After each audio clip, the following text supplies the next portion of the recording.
Hello and welcome into another edition of the Wolverine.com podcast here on the Wolverine.com and also on the Wolverine.com YouTube channel. I am your host, as I have been for these shows, Anthony Broome, along with former Michigan defensive lineman Ryan Van Bergen. Ryan, it's been a long time since you and I have chatted. How's everything going? It's good. It does feel like a long time, but it's going good. Had a good holiday, first Christmas with our daughter Blake, and she was very excited as a 3 month old can be. And she's been the good luck charm this year. So maybe this is the year that we win our first college football playoff game. Not just get there, but win one. Well, she doesn't know a world where Michigan has lost to Ohio State or not won a Big Ten championship, so may as well just keep adding to the ledger there. As I said before, it's been since the last time we spoke was, I believe, the night of the Big Ten championship game. We did the live stream after the fact, so it's been when Michigan plays this game on Friday night. It will have been 27 days since a football game has been played. So now that we've had some time to sit back and reflect on what the season has been, Ryan, um, what do the totality of this going into the playoff? How do you see this team stacking up with the rest of the field, and just your thoughts on the year as a whole? I think we're the most dangerous team in the college football playoff. One, because no one expected us to be there. Two, because I believe that we were playing probably the best football. Either us or Alabama was playing the best football at the end of the year. And it's hard to say that about Alabama because they took a not great Auburn team to three overtimes, four overtimes, and almost, had a lot of opportunities to lose that game and not even be in the SEC championship. So I feel like Cincinnati kind of coasted to their end. I feel like Georgia got smacked around more so than they thought in the SEC championship game. Bama had a great SEC championship. They were a hot team, but Michigan, with convincing wins over Ohio State and then going into the Big Ten championship, only giving up 3 points to an Iowa team and laying the wood, the last two games of the season, I feel like we were the hottest team. I honestly don't know how the break impacts us, if that cools us off at all, but we're definitely the most dangerous team, and I wouldn't want to see us in the college football playoffs. So that's a good thing. That's an exciting thing to say about Michigan football. Overall, year on the whole, I just think it's been an awesome year of development and progress, and it kind of all happened at once. And want to take the appropriate amount of time and appreciation for how big of a turnaround this season was. And the biggest question mark for me is this something that is player led? You hear a lot about this as a player driven team, player motivated team. Is this something that we can carry over into next year? This much, not to the same level of success, but this caliber of team and competing and beating Ohio State and competing and winning a Big Ten championship. Is that something we're going to be able to do with next year, year after, or is this a flash in a pan due to the outstanding senior leadership of Cade McNamara, Aiden Hutchinson, and Hassan Haskins and those types? So very pleased with this year. I feel like we were hoping, to be able to walk. We were crawling before, and now we're, sprinting with the big dogs. And it's exciting. I feel like if you can put together a couple consistent years at this level, all of a sudden now we're pulling even when it comes to recruiting with the Ohio States, the Alabamas, the Georgias, the Clemsons. So great year. Hopefully something we can build off of and not just a flash, and then we get 3 more years of just better than mediocre.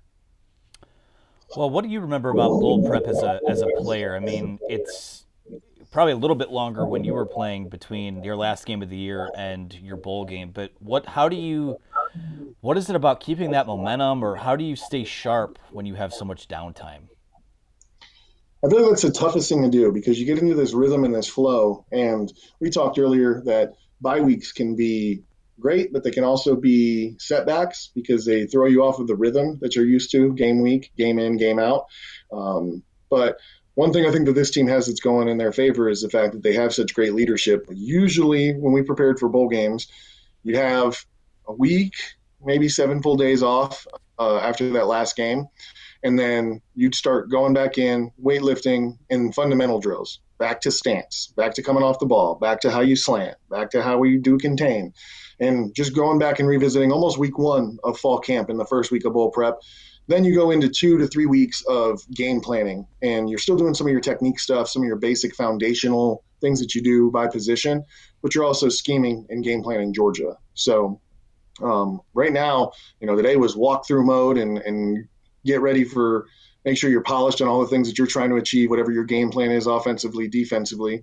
But it's an extended period, and it's such a weird process to finish the season because it's so out of character for what the normal system is for football. So I like parts of it. There's parts of it I don't like, but it's definitely different preparing for a bowl game. And I'd like to believe, again, with senior leadership, having been to bowl games before and not found success, would get these guys motivated on the right track, making sure the intensity is where it needs to be because that can kind of waver. And hopefully they're just as excited as your puppy is to get into this bowl game. Couldn't get through one without a cameo from the dog here. Very excited for the game on Friday night. Well, let's move into the game. You're a defensive line guy, and a lot of the talk this week has revolved around Georgia's defensive line. How much of those guys have you seen, and how confident are you that Michigan's offensive line, which, since last we spoke, won the Joe Moore Award for the best offensive line in the country, what do you see in that matchup there? Well, they obviously have probably one of the best, if not the best, defensive tackles in the country. His name's Jordan Davis. I'm not sure. I should know his name, but he is. I don't know if you've seen pictures of this guy. This guy is standing next to other big linemen at 6'4", 330. He towers over these other linemen. He reminds me of Gilbert Brown used to play for the Packers back in the day, and he was a guy that would come off. But one thing I have noticed is he's a dominant player when he's in the game, but he only probably takes 20 to 30 reps a game. He doesn't stay in for very long.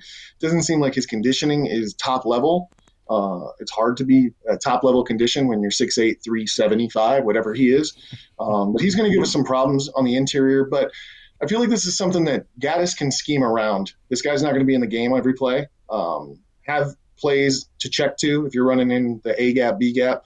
If he happens to be on that gap or on that side, we probably should check. And I'm sure we have those available to us. But the rest of their defensive line and their front seven, they're elite. They're a good group. But I also think that with how creative we've been with the use of Haskins, Corum, Donovan Edwards, and then even Henning in the sweep game and end-around game, if we can keep them guessing and not let them fire off and know where the ball's going in the run game, I think we're going to be able to find some success. It may be mild success comparatively to some of the different performances we saw Ohio State and Iowa, but I do think that we don't need to come out of character to find success offensively. We do need to be creative, and we need to be smart about where we place the ball.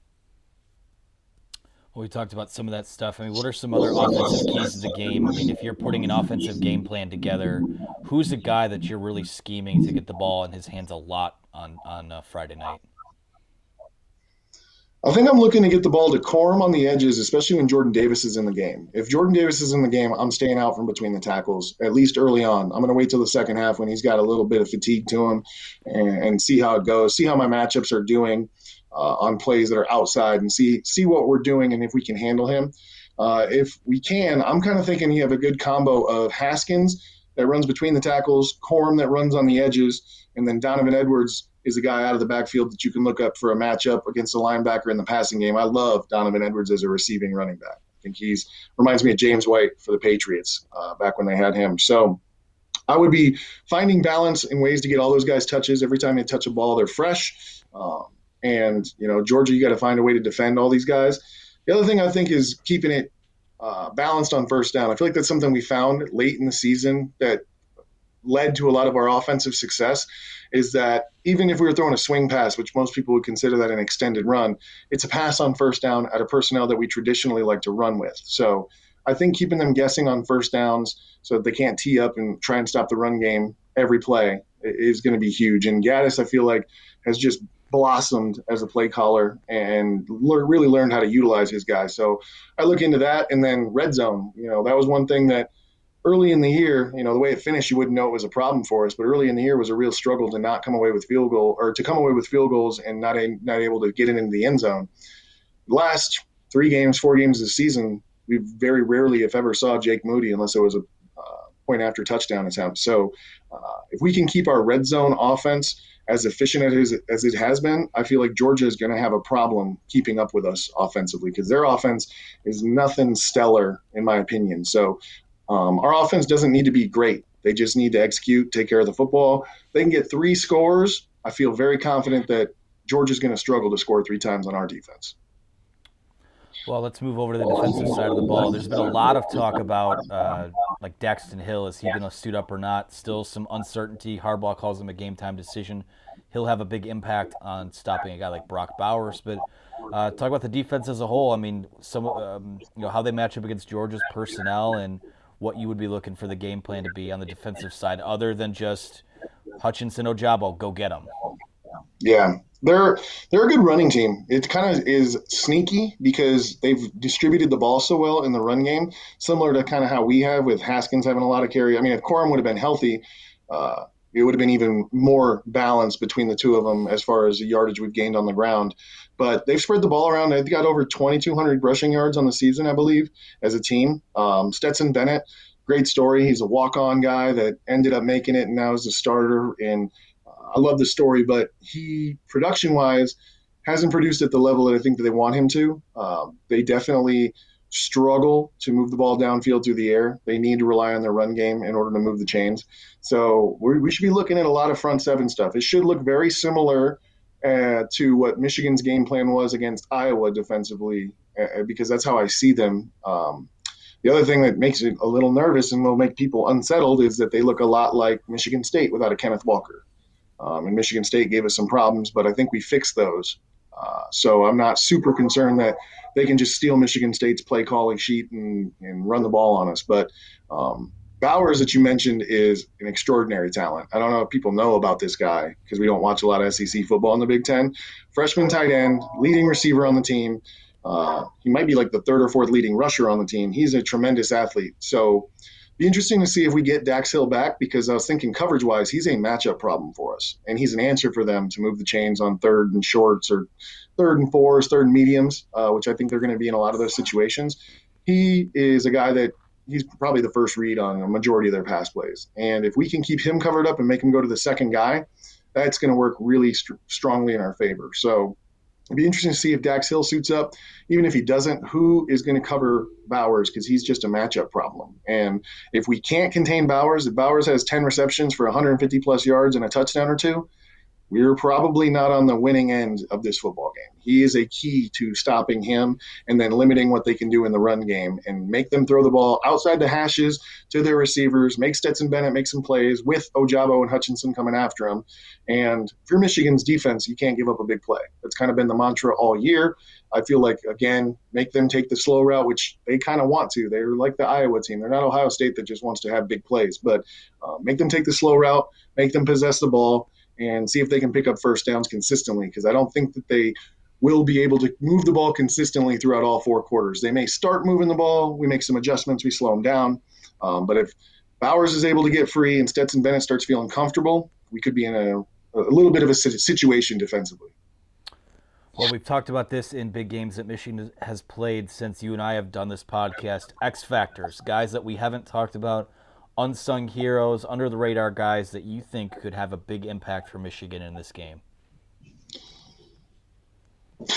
Guys that we haven't heard of, I would say Junior Colson's going to be big, especially if Dax Hill doesn't come back, because Junior Colson, he's had so many times where he's in great position and coverage, ball hits him. I think he had one or two hit him in the face mask and couldn't come down with a play.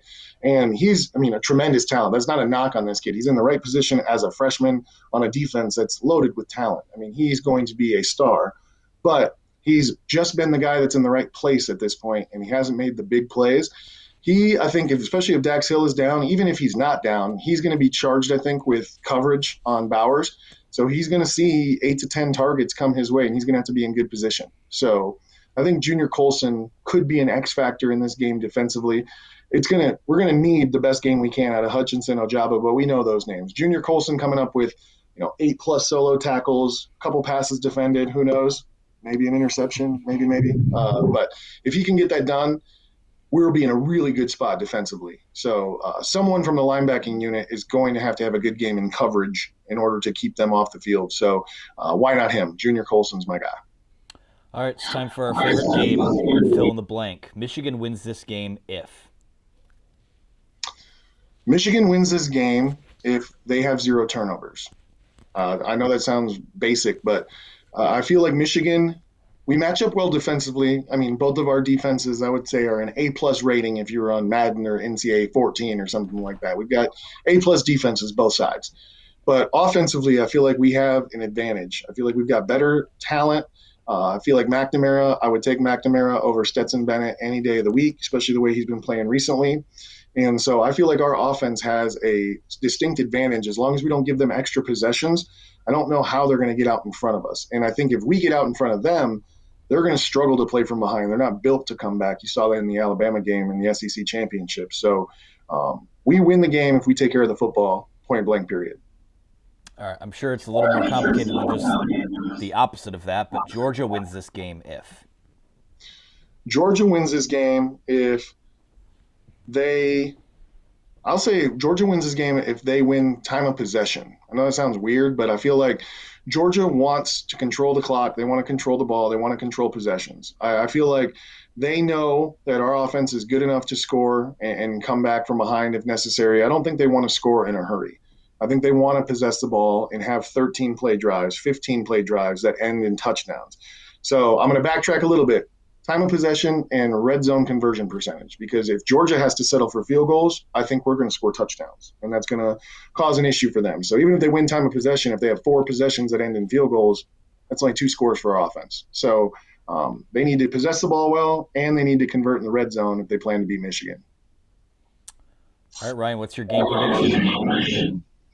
I think Michigan's going to win this one, and I think it's going to be a decent margin, actually. I don't know why I feel so confident, but I do. I feel like Michigan's going to pull this one out 28-17, something like that. And I think Michigan's going to win by 10 or more points.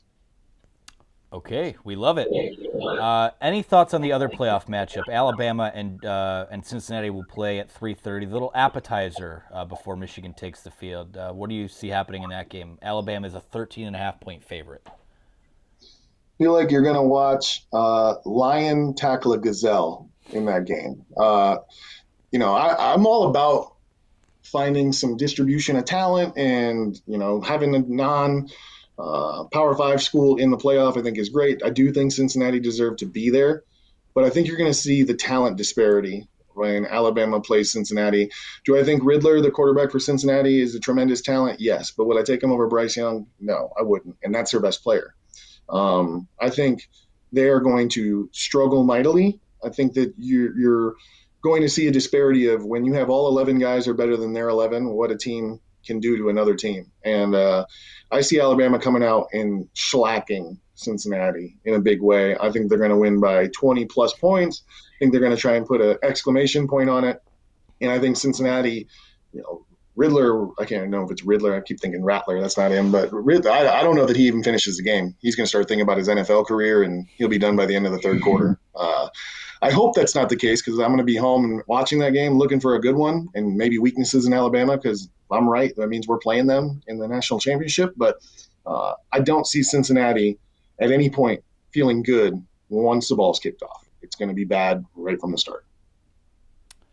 Well, one more trip to Indianapolis is on the line for the Michigan Wolverines. That's going to do it for our preview. Appreciate your time, Ryan. Appreciate everyone at the Wolverine who takes the time to watch us every week when we do these. We will be back after the conclusion of the Orange Bowl to do the live stream reaction to the game.